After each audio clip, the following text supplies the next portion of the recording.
be telling a story time. Baby, I'm gonna be telling a story time. Okay. About the time that my ex knocked the windows out of my car. Did I ever tell you that story? I think so. You think I did? Yeah, I think so. We got into an argument about something. I don't even remember. But he was calling me all type of bitches and hoes, which I've told him not to call me before. And that's not even true. Not me, for the record. I don't do that. Yeah, he doesn't. He doesn't call me out of my name. Actually, I do. No, I call you fucking asshole all the time. I mean, yeah, no, but you don't call me out of my name like Yeah. and all that other stuff. Called you sucker. Where it's true. But anyway, so he was calling me all kinds of names that aren't true. He would say that he's gonna work on it, but it's his hanger, blah blah. He can't, blah blah blah. So he called me that, and I was and I got mad, and I was gonna go to my mom's house. He didn't want me to go. We lived in a inside apartment. Is that what it's called? A building with apartments in it, not the outside apartments. So I took the elevator. He ran down the stairs and then got to my car before me to the driver's side, trying to block me from leaving. And I was like, move, whatever, blah, blah, blah. And he was like, no, you're not going. He got out the way. I got in the car and he ran to the passenger side and got in my car. He was like, no, you're not leaving. And I was like, yes, I am. I'm going to my mom's house and I'm gonna tell her that you've been calling me names and all that stuff. I drove off because I said I'm leaving, blah, blah, and I'm leaving. So I'm driving or whatever. Then he was like, let me out. And I'm like, no, you chose to get in my car knowing where I was going. He was like, okay, let me out, blah, blah, blah. And I was like, okay. So we didn't even pull out of our apartment parking lot. But it was a little, like, a 2-minute walk to the building. He was like, no, you're going to let me out at the door. I was like, no, I'm not.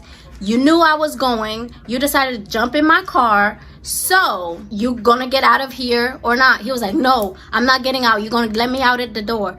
I was like, no. So I was like, okay, you either get out or I'm gonna go. He didn't get out. So I drove. Oh, he started going off, like crying, hyperventilating.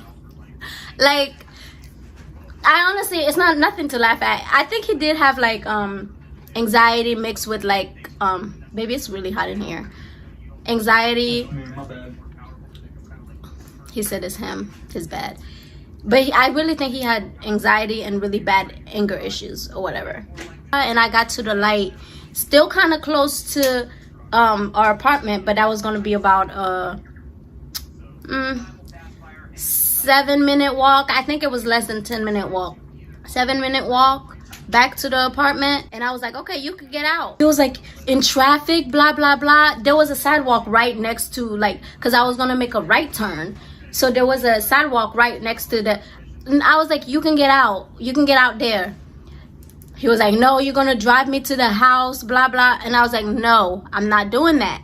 I was like, you could get out now or you could go. Again, he didn't get out. And then he was hyperventilating and stuff. Foam was coming out his mouth. Like, he was really going off. He was like, Rochelle, please take me back home, please. Because I was going home. He did not want no smoke with my mom. Like, he was like, please let me out, please. So we're on the highway now, and he was taking the wheel and stuff. And I was like, okay, I guess we're gonna die today. I guess we're gonna die today. And then I was laughing at him because at that point I lost respect for him. Like, I probably lost respect for him a long time ago, but we were in the lease together and I was trying to make it work, blah blah. But the way he was crying made me feel like he was just a punk, but a punk who likes to spit out a lot of venom. Like, he was verbally abusive. It got physical at the end, but it was verbally abusive. And he was like, please, like, I don't want to go to your mom's, blah, blah, blah. And I was like, you know what you were doing. He was crying, like, tears, everything, flipping. And I I was laughing. Like, that's when you know I really don't care, is when I start laughing. Like, that's when, like, most people probably would have thought I was a psycho, but I went through a lot with this guy. Went through a lot. Him calling me names and all that, just disrespectful. And him crying, I was laughing. He was like, if you don't let me take me back home, I will bust the window at the car. And with his foot, like the, what is that called, baby? The view mirror? The front pane? Front window. Whatever, the front window. The windshield, duh. Oh, windshield, yeah. Okay, so he took his foot. Alright. You've seen this process 100 times, you. But yeah, so he took his foot and he bam, he cracked my windshield. And I was like, oh, we definitely going to my mama and tell her about this time. Now the car, it was mine alone. My mom had nothing to do with it, but my mom wasn't gonna, you know, no, like there was gonna be issues. She was gonna call the cops. Something was gonna happen. He didn't want no smoke. Something was gonna happen, you know. I was like, oh, we're definitely going to my mama's house now. Like, we're definitely going blah, blah, blah. Since you want to do all that, okay, we're definitely going. I was like, you want to break windows out of my car?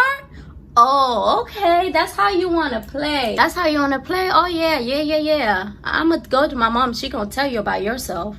You might go to jail. I don't know if you go to jail for that kind of stuff. I don't know. Would you go to jail for that? I love you too. If somebody break your windshield? I don't know. I'm sure you could take them to court. I don't know if they'd go to jail, but maybe. So he broke it, like literally cracked it. And then he was like, so he was crying, hyperventilating, foam again coming out his mouth like, Rochelle, please take me back home. I do not want to deal with your mom, blah, blah, blah. I put over. I don't know what possessed me to put over. I should have kept going to my mom's, but I didn't. I don't know what possessed me to pull over, but it was a church type thing or library. Either a church or a library or something like that. It looked, anyways. So again, my foundation in natural light actually matches my skin. It's just the ring light. It's not taking in. So don't come for me talking about it don't match, blah, blah. It matches. And then he was talking and all this. He was like, Rochelle, please, I don't want to go to your mom's house. Please, like, take me back home.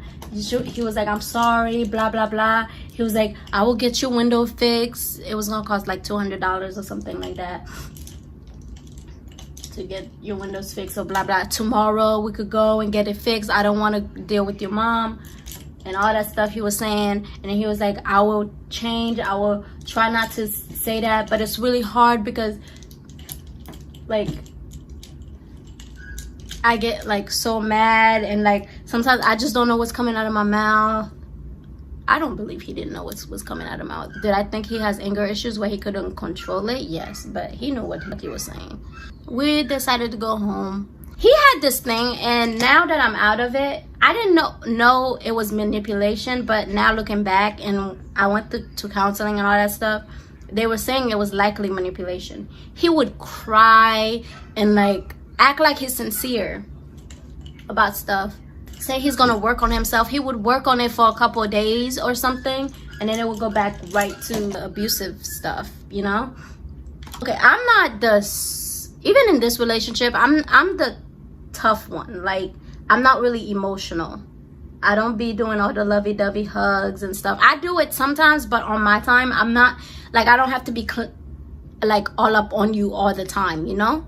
But he was the one, like he was always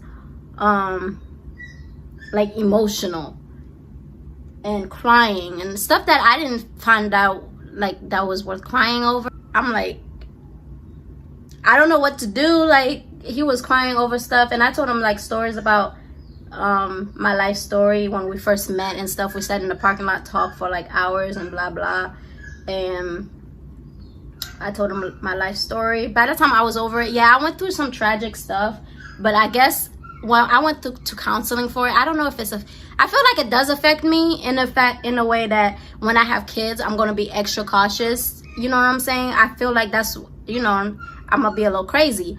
But as far as like day to day, I don't think it affects me. I can tell the story without crying now. Like, I'm not, like, I don't know if I'm numb to it or if I work through it. I don't know. But either way, it doesn't make me cry. But he was crying. Even stuff that I would tell him that I didn't think was that sad. He was just like, I'm sorry you went through that. How could blah, blah, blah. And da-da-da. And then all I know is when we broke up a year later or whatever, he tried to holler at me why he was in a relationship. And then I found out, I didn't know he was still in that relationship. Sean, he has, I don't know how to describe it. And I wasn't over the breakup. Like, it affected me deep. Because it was, one, he's almost every day, he would say something degrading to me.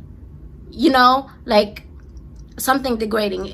And it would escalate. So it was really hard. And then it was, for a year, I was not over that breakup. Because I was like, maybe I shouldn't have fought him on something. Some things he was right about. Maybe if I did this, then it wouldn't have been that, blah, blah, blah. But then when his girlfriend called me, ex-girlfriend, I guess, I don't know. But when his girlfriend called me after a year of breaking up, well, text me, Instagram, and told me that basically she was going through the same thing. Like, he would he would squeeze my legs and cause pain, and then I would be like, Sean, you're hurting me. And then he would laugh. He was like, no, I'm not. He was like, if I really wanted to hurt you, I could just punch you. Like, cause I'm 5 foot, he's 6'4", you know, he worked out.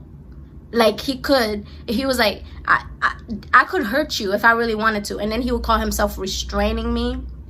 Like, when his siblings was over and we would get into arguments and I would talk, blah, blah, blah. And he would throw me on the bed and, like, close my mouth and all that stuff. And, like, every time I say something like, you're hurting me, blah, blah, blah, he would be like, if I really wanted to hurt you, I could just punch you one time and you'd be knocked out, blah, blah. That would be his thing. I got a lot of stories to tell you. So when he messaged me, and I did not know he was still in that relationship. And in fact, I thought the girl that messaged me was the girl that he cheated on me with, but turns out it was another person. Anyways, I got stories to tell y'all about all that. Yeah, so I found out he was treating her the same exact way. All the stories I was telling you, she was like, no, like, he honestly, that's how he would treat me, blah, blah, blah. It's the same thing. So then I was like, okay, that was my validation, and thank God that I got it. God was like, because I felt really bad. Like, I thought I could do something different, but no, it was him. Yeah, so he busted the windows at my car, and then we ended up going home, and he acted like he was good for like maybe 2 days, maybe 3. I don't think it's ever been more than 3 days, and it will be back to the name calling and all that. And honestly, anybody that knows me, I'm very strong. Like, you're not about to with me, blah blah. And I'm like buck and all that stuff. And I would never imagine that I would have gone through an abusive relationship, because I was like, no, if a guy does this, I'm gonna freaking get a boil hot water, pour it on it. You know, I was, you know, but no, I fell into that. And I feel like by the time I found out how abusive he was, I had fallen. We were spending every freaking day together. Every day since we met, every day. So things move really quick. So by a month, I was in love. And then I think that's when, and then we went on trips, crazy, right? I met this guy and we went to DC, right? We went to DC and all that stuff. And I remember that one time we were driving, it was dark. And it was in the woods, and I think we were lost. And then he was like, you know, I could kill you now and nobody would know. And he would laugh. And I was like, yeah, right. Took it out as a joke or whatever, right? I don't know if he was like who does, and he would always say, I just have dark humor, blah, blah, blah. But I don't know. Now that look at all that stuff, bang, bang, bang, bang, bang, he probably was serious. But God, I had God on my side, and he didn't kill me. But yeah, he said stuff like that, and it was like when we were coming back from DC. So yeah, I went through. I don't think anybody in my family knew what I was going through, because I didn't tell them a lot. I didn't tell them stuff. One, I didn't want my mom to go off. Two, I had something to prove, because my mom would say certain stuff about how blah blah, you're not gonna you're not gonna last and blah blah. And she didn't know nothing that was going on, but she would say stuff like that. And she was like, you didn't know him well enough and blah blah blah. And she turned out to be right, but what I'm saying, I had stuff to prove, so I wouldn't tell them anything. I don't think I told my god sister what was going on, and we're pretty close. Like, she knows like practically everything. I don't even think I told her. If I did, it was not as bad. My best friend at that time, Genesis, knew, because she came to my house and she saw like how he was treating me, as far as like he threw a remote at me. Was it a remote or something, or a phone? I don't remember. He threw something at me, like, and it, yeah, and he would do that in front of his little sister, no more than freaking 10 years old. I think she was 10. I don't remember anymore. So, and sometimes I would be like, you're really a great role model, showing your sister that's how she's supposed to be treated by a man. I would say stuff like that. And I would say it, how would you like, he has sisters too. Like, he had three sisters. Yeah, I think 3. He had 3 sisters. And I'm like, how would you feel if a guy was treating your sister the way your sisters the way you treat me? He was like, I wouldn't like it and all that stuff. But, and then he would also, what would suck me in, he would say he was gonna get help too, but of course never happened. One minute he would say he was gonna get help when he was trying to get me back, all those, when I was close to leaving, and then then they would talk about it again when we were cool, and I'm like, hey, you say you were gonna get counseling and all that stuff. He would be like, well, I don't need it, blah blah, I can manage it. He never went ahead and got help. But yeah, nobody really knew except for, yeah, Genesis knew, because she actually saw it, and she actually stopped being my friend because she saw how he was treating me, and she was like, Rochelle, that's abusive and blah blah. And she was like, I can't watch you go through that. I watch my family member go through that. I can't watch you go through that, and it's not healthy for me and blah blah. And so she stopped being my friend, and then we got back cool again. Anyways, that's neither here nor there. Yeah, so nobody really knew what was happening. Nobody knew,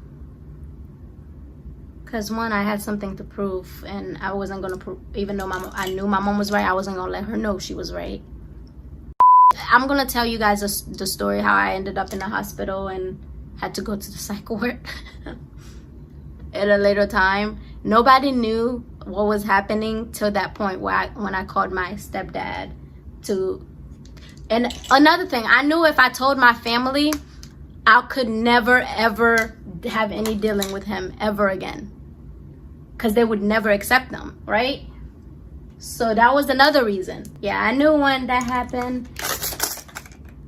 that it was gonna be over. We could never ever be together ever. And honestly, it got so bad that I thought I didn't love him, because I felt some kind of resentment, hatred towards him, which, and then when we ended, I realized how much I did, even though he had those things, but I saw good qualities in him too, you know.